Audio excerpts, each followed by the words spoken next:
Nama saya Safira Dayangsuri dengan NPM 2481100020 dari jurusan S1 Psikologi Universitas Islam Riau.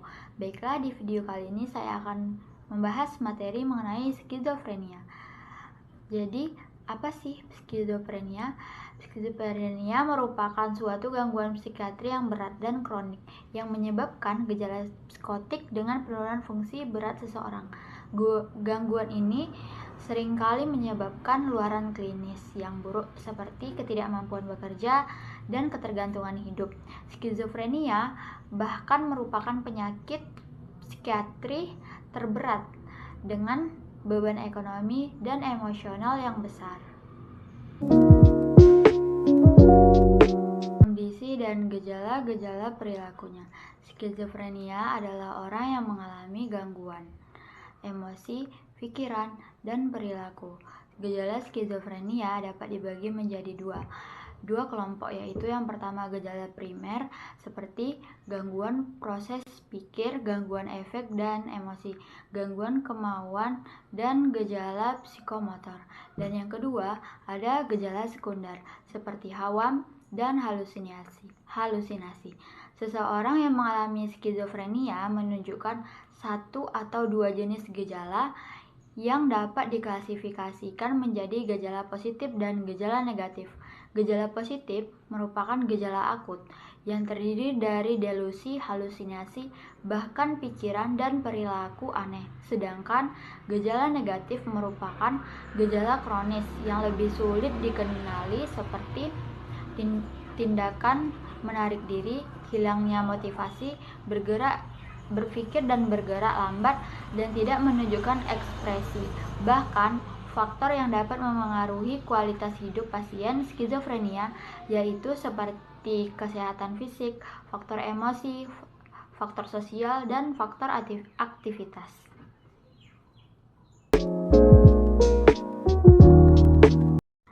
Struktur otak. Perubahan struktur otak pada pengidap skizofrenia yaitu yang pertama vertikal otak yang memiliki ukuran lebih besar.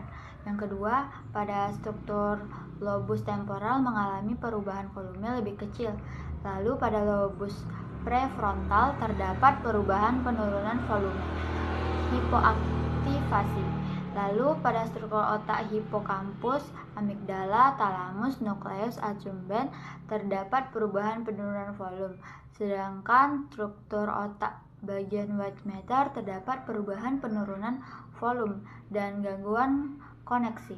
Dan yang terakhir, koneksi antar sel otak lebih sedikit. Gangguan neurotransmitter. Pada hipotesis dopamin ditemukan terdapat hiperaktivitas dopamin pusat. Peningkatan aktivitas dopamin di sistem limbik diasosiasikan dengan gejala positif antipsikotik yang bekerja sebagai antagonis reseptor dopamin pasca sinaps atau D2. Diketahui efektif menangani gejala positif skizofrenia.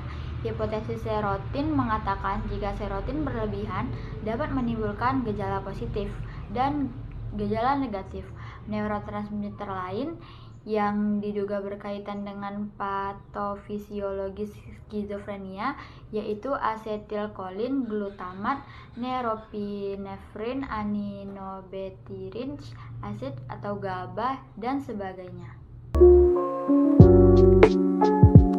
Faktor genetik. Seseorang dengan keluarga penderita skizofrenia memiliki resiko lebih tinggi mengalami penyakit skizofrenia. Pada anak dengan orang tua, penderita skizofrenia beresiko 5% untuk mengalami penyakit serupa. Lalu pada individu dengan saudara kandung atau kembar dizigot yang mengalami skizofrenia beresiko 10%, dan pada kembar monozigot beresiko mengalami skizofrenia sebesar 40%.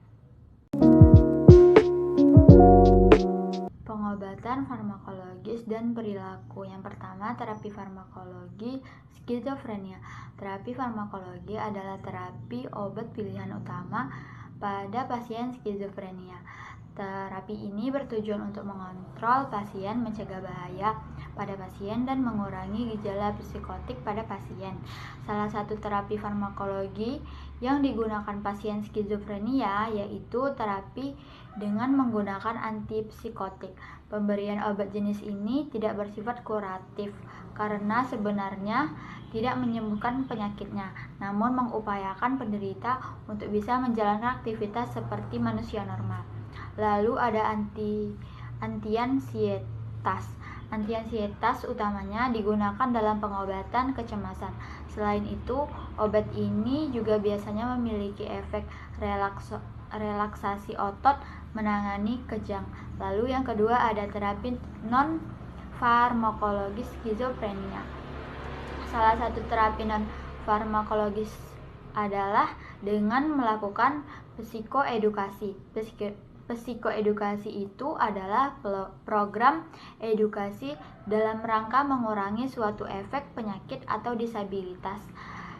Psikoedukasi telah menjadi bentuk terapi untuk rehabilitasi yang terbaik bagi pasien dan keluarga pasien skizofrenia. Tujuan terapi ini untuk menambah pengetahuan terkait gangguan jiwa dan diharapkan dapat menurunkan tingkat kekambuhan serta meningkatkan fungsi keluarga. Baiklah, hanya itu saja yang dapat saya sampaikan. Jika ada kesalahan, saya mohon maaf. Assalamualaikum warahmatullahi wabarakatuh.